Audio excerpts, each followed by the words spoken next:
What's going on, guys? Cert Man here. If you can see what I've got in front of me, I'm very excited.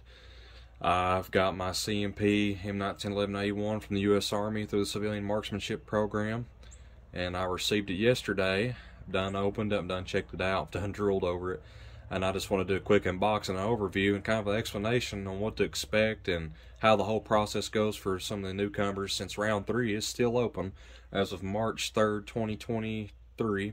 Round 3 is still accepting orders, so get those packets in, guys, if you want to get yourself one of these 1911s, because supply will dry up. They've already sold 36,000 of these pistols since they've received or are receiving shipments of the promised 80,000 pistols or 100,000 pistols. These will dry up eventually, guys, so go ahead and try to get your packets in. But let's go ahead and take a look at mine, and we'll explain my story and how my process went.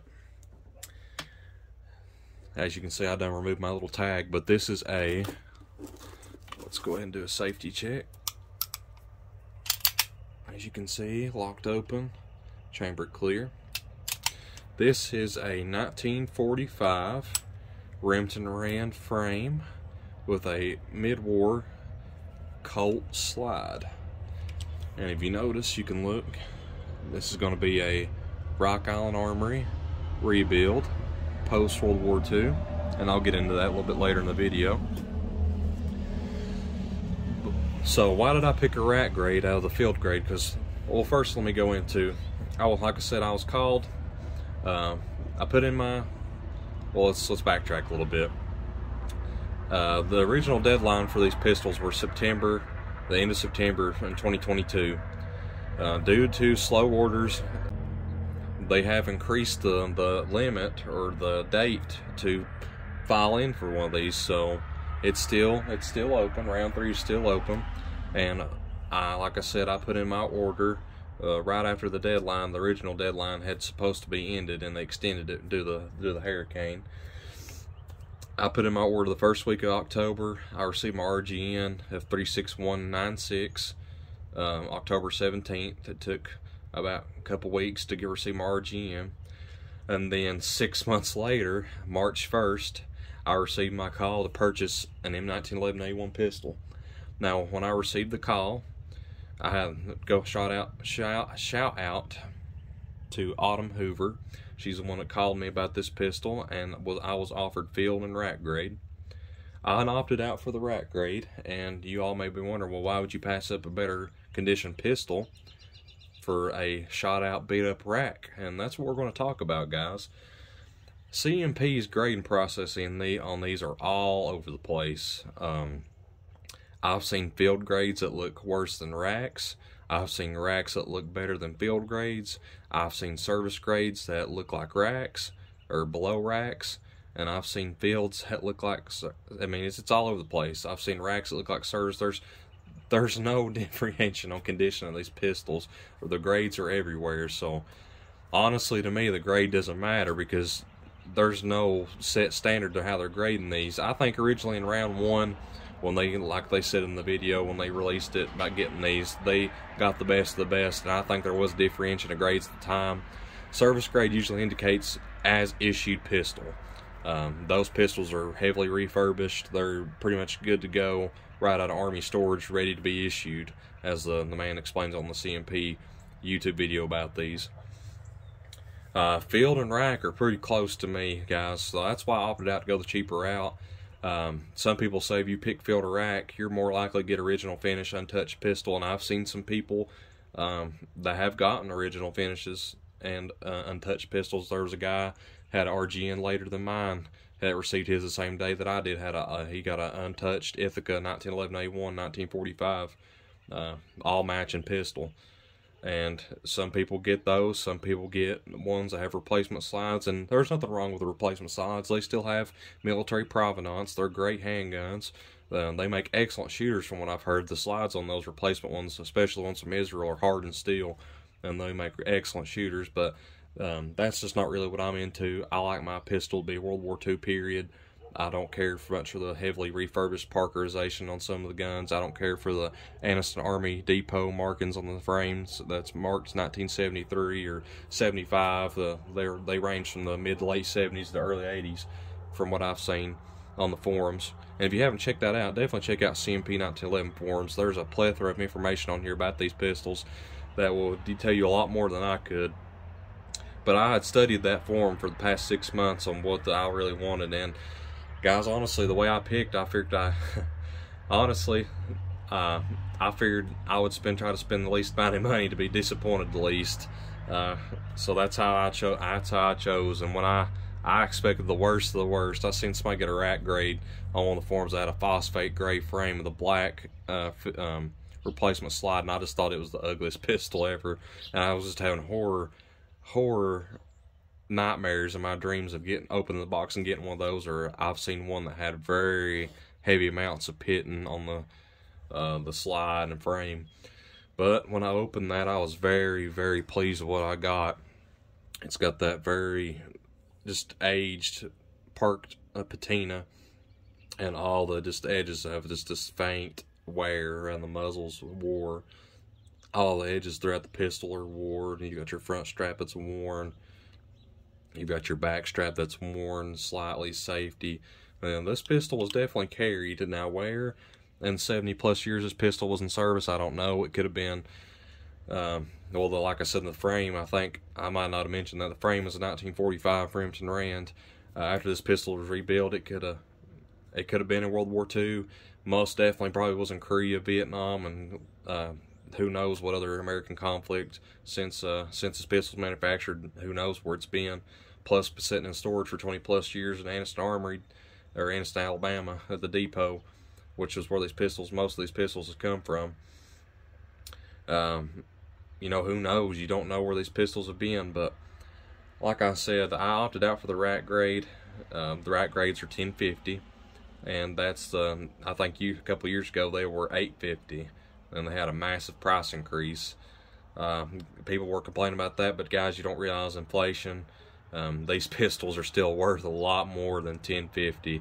I don't know how your guys' area are, but a pistol like this in my area would be well above $1,500, which is way out of my price range. I was really squeezing it with 1050, but you know, you are only allowed one CMP 1911 a lifetime. Unless that changes in the near future, you're only allowed one. So I opted out. I had my mind made up on either service or rack. I wasn't going to get a field because a lot of field grades from what I seen on the forums had replacement slides. I've also seen that on the forum on Facebook. A lot of field grades have replacement slides. I've also seen quite a bit of services up in this like 36,000 range, or late 35,000 range had replacement slides. And I just didn't want that, so I opted out to be the cheapo, and I feel like I got the best value out of that price, honestly, for what my pistol is. I mentioned the FK on the frame. That's actually Frank Crack, which was an assistant foreman for Rock Island Armory from 1941 to 1946. So to me, that makes my pistol very unique and special to me. It might not be to anybody else, but you always hear that saying, this is my rifle, there's many like it, but this one's mine. Well, this is my pistol, there are many like it, but this unique one is mine. And that just makes it that much more special to me. But I just want to give you guys a quick overview of how my rack grade looks. And so you can get the Frank Jack Atwood, or FJA marking on the frame, your P marking, you got your P marking on the slide.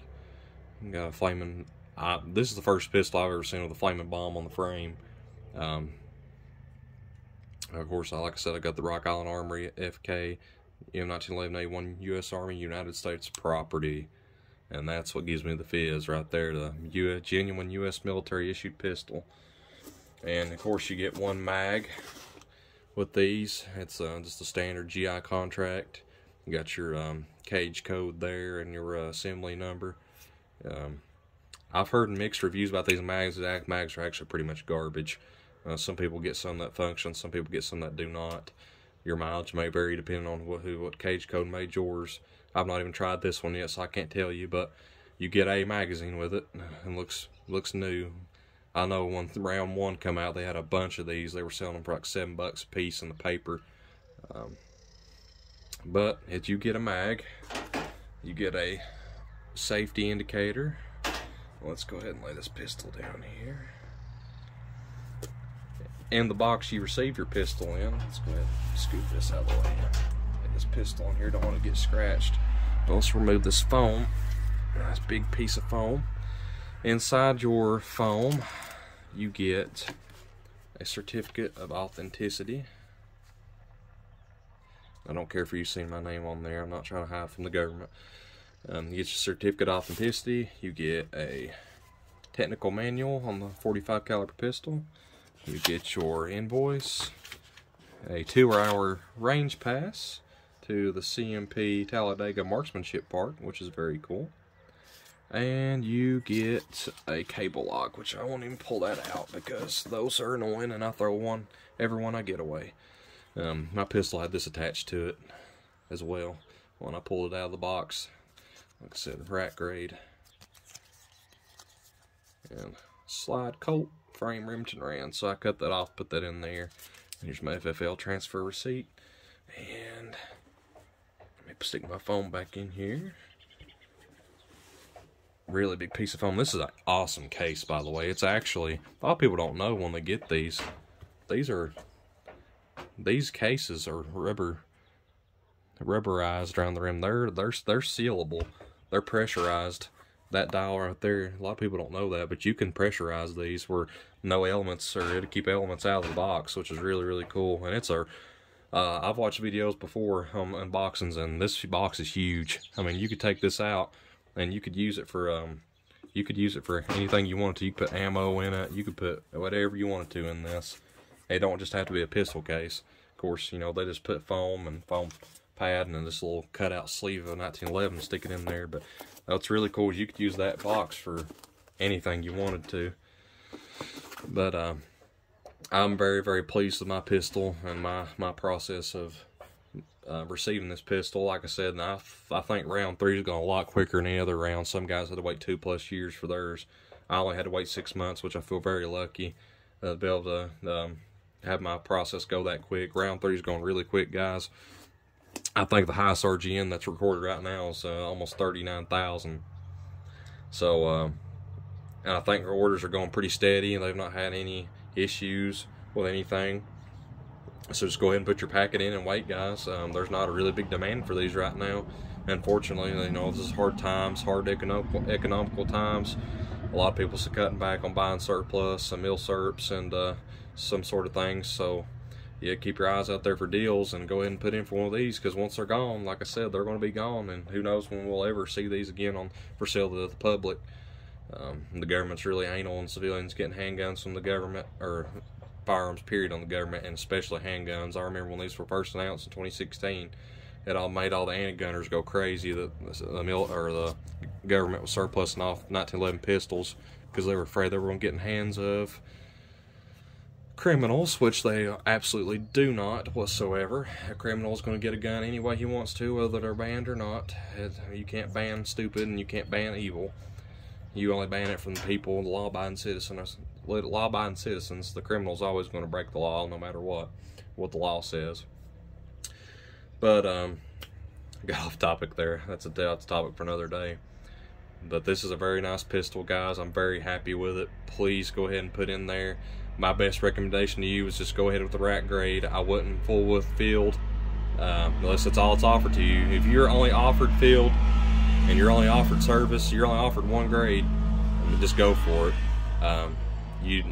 Don't skip out on your chance to buy. Just, if you have to fork over extra money, then fork it over. But if you're offered rack, I would go with the rack. You're spending less money. It's a really fun gamble. You're just rolling the dice pretty much, and sometimes you get lucky, sometimes you don't. You're still receiving a piece of history anyway, either way. So it's cool nonetheless, no matter if you get a pistol like mine or one that's got a replacement slide or an all-match and untouched pistol, you're still getting a piece of U.S. military history, which is great and awesome. But I appreciate you guys watching. Stay tuned. I'm going to be getting out on the range soon with this and trying it out. I appreciate you guys. Y'all have a good one.